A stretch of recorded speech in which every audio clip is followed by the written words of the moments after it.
দেখুন বন্ধুরা, ইতিমধ্যে যাদের কাছে স্মার্টফোন রয়েছে তারা হয়তো আপডেট পেয়ে গেছে যে হোয়াটসঅ্যাপ তাদের ভারতে লঞ্চ করেছে হোয়াটসঅ্যাপ প্লাসের ফিচার।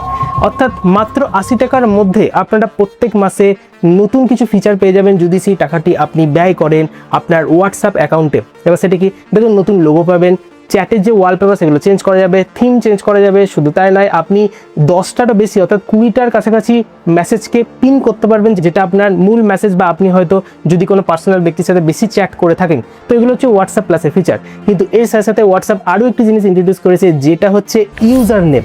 এবার দেখুন, ইউজার নেম কিন্তু ইনস্টাগ্রামে আগে থেকে রয়েছে আর টেলিগ্রামেও আগে থেকে রয়েছে, কিন্তু হোয়াটসঅ্যাপ এটিকে নতুন ইন্ট্রোডিউস করেছে ভারতে। এবার প্রশ্ন হলো হোয়াটসঅ্যাপ এটা কেন করলো? দেখুন বন্ধুরা, পার্সোনাল নাম্বার এমন একটা জিনিস যেটা সাধারণ মানুষ কিন্তু খুব একটা অন্য কাউকে দিতে চায় না। কারণ দেখুন, পার্সোনাল নাম্বার সেটা অনেক কিছু তথ্য রয়েছে, ব্যাংক ডিটেলস রয়েছে। তো সেই কারণে যখন আমরা হোয়াটসঅ্যাপে কোনো আননোন ব্যক্তি বা অজানা ব্যক্তির সাথে চ্যাট করতাম তাহলে আমাদের নাম্বার দেখা যেত। এবার দেখুন, সেই কারণে অনেকে হোয়াটসঅ্যাপে বেশিরভাগ চ্যাট করে না। অর্থাৎ প্রফেশনাল ক্ষেত্রে অনেকে কিন্তু ইনস্টাগ্রাম ব্যবহার করে বা খুব জোর টেলিগ্রাম ব্যবহার করে। কারণ টেলিগ্রাম যদি আপনি ইউজার নেম দিয়ে দেন তাহলে আপনার নাম্বার দেখা যাবে না।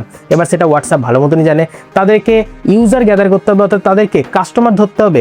এবার কাস্টমার হাত থেকে চলে যাচ্ছিল, সেই কারণে তারা ইন্ট্রোডিউস করলো ইউজার নেম।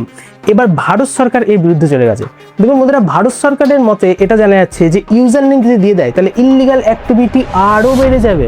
হ্যাঁ বন্ধুরা, কারণ আপনি তো পার্সোনাল নাম্বার দেখতে পাচ্ছেন না, তাহলে সেই পার্সোনাল নাম্বারে আপনি ট্র্যাক করতে পারবেন না। এর ফলে কি হবে, স্প্যাম কল বেশি হবে, আরও বেশি কল ফ্রড হবে, অর্থাৎ টাকা একটি লিঙ্ক পাঠিয়ে আরও বেশি নিয়ে নেওয়া হতে পারে, বা আরও অন্যান্য যে সমস্ত অবৈধ অ্যাক্টিভিটি রয়েছে সেগুলো আরও বেড়ে যেতে পারে। এই কারণে ভারত সরকার কিন্তু এর বিরুদ্ধে চলে গেছে।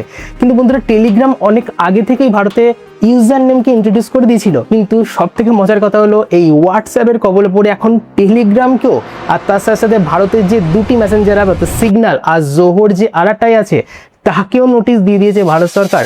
অর্থাৎ হোয়াটসঅ্যাপ তো ডুবলোই, তার সঙ্গে টেলিগ্রামকে সঙ্গে নিয়ে ডুবলো। হ্যাঁ বন্ধুরা, অর্থাৎ এখন ভারত সরকার একটা কড়া নোটিশ পাঠিয়েছে শুধু হোয়াটসঅ্যাপকে নয়, টেলিগ্রাম তার সাথে সিগন্যাল অ্যাপ যারা ব্যবহার করে, তার সাথে জোহর যে আরেকটাই অ্যাপ আছে, তাদের সকলকে একটা নোটিশ পাঠিয়েছে যে যত তাড়াতাড়ি সম্ভব ইউজার নেম যে ফিচারটি আছে সেটাকে তুলে ফেলতে। এবার যদি সেটা তুলে ফেলা হয় তাহলে পার্সোনাল নাম্বার দেখা যাবে, আর পার্সোনাল নাম্বার দেখা গেলে যদি কারোর সাথে ফ্রড হয়, স্ক্যাম হয়, তাহলে খুব সহজেই ধরা যাবে। আর এখনো পর্যন্ত হোয়াটসঅ্যাপ টেলিগ্রামকে কিছুটা সময় দিয়েছে ভারত সরকার, 2 সপ্তাহ মতো সময় দিয়েছে, না হলে ভারত থেকে চিরতরের মতো হয়তো বিদায় নিতে হতে পারে হোয়াটসঅ্যাপকে। দেখুন, হোয়াটসঅ্যাপ একটা নিয়ম তো মানেনি ভারত সরকারের, এটা কিন্তু মানতেই হবে। তো হোয়াটসঅ্যাপ এখন খুব চাপের মুখে আছে। শুধু হোয়াটসঅ্যাপ না, হোয়াটসঅ্যাপ তো ডুবছেই, তার সাথে টেলিগ্রামকেও সঙ্গে নিয়ে ডুবেছে, টেলিগ্রামও কিছুটা চাপের মুখে রয়েছে।